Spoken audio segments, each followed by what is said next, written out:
अक्सर आप चुनाव में सुनते होंगे, आज तक जितने चुनाव हुए हैं 1977 के बाद, ठीक है, तो गांधी परिवार अपना चुनाव लड़ता रहा है गांधी परिवार पर, महात्मा गांधी पर। आजादी के बाद चुनाव लड़े गए महात्मा गांधी पर। 1977 के बाद जो चुनाव लड़े गए वो मैक्सिमम चुनाव लड़े जाते हैं, अपोजिशन की पार्टियां जो हैं वो लड़ती हैं किस पर?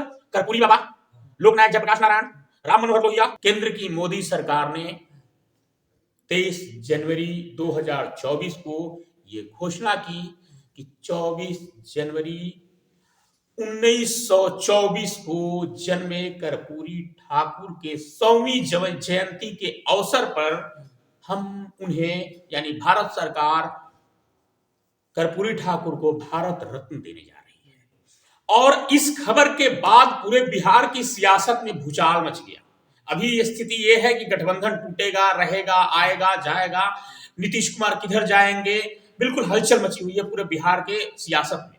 इसके पीछे का कारण क्या है कि देखिए, ये तो मानना है कि ये शख्स ऐसा तीर मारता है ना कि आप फिर समझ ही नहीं पाते हैं कि वो क्या। आपस में आपको ध्यान होगा 2017 में राष्ट्रपति के उम्मीदवार बनने से पहले रामनाथ कोविंद, हमारे फॉर्मर प्रेसिडेंट, पूर्व राष्ट्रपति, बिहार के राज्यपाल हुआ करते थे। अनुसूचित जाति से आते हैं।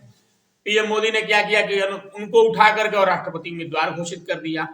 अब आरजेडी को समझ में नहीं आ रहा था, उस टाइम में आरजेडी और जदयू एक साथ थे, ठीक है।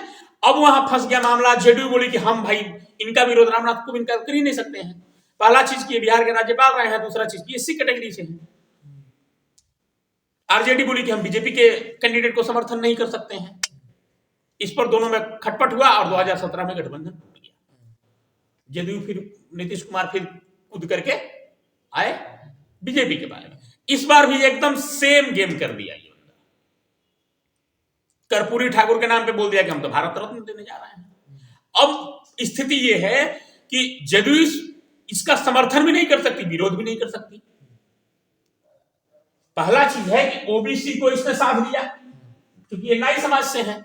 आज तक जिस नाई समाज को, जिस नापित समाज को घरानंद के बाद कोई मैंने जानता ही नहीं था, कम मात्रा में है, लेकिन ये ओबीसी समुदाय से आते हैं, तो ओबीसी समुदाय को यहां लाभ दिया गया। और ये अब नीतीश कुमार के लिए साफ छुछुंदर वाली स्थिति कर दी इसने। अक्सर आप चुनाव में सुनते होंगे, आज तक जितने चुनाव हुए हैं 1977 के बाद, ठीक है, तो गांधी परिवार अपना चुनाव लड़ता रहा है गांधी परिवार पर, महात्मा गांधी पर। आजादी के बाद चुनाव लड़े गए महात्मा गांधी पर। 1977 के बाद जो चुनाव लड़े गए वो मैक्सिमम चुनाव लड़े जाते हैं, अपोजिशन की पार्टियां जो हैं वो लड़ती हैं किस पर? कर्पूरी बाबा, लोकनायक जयप्रकाश नारायण, राम मनोहर लोहिया,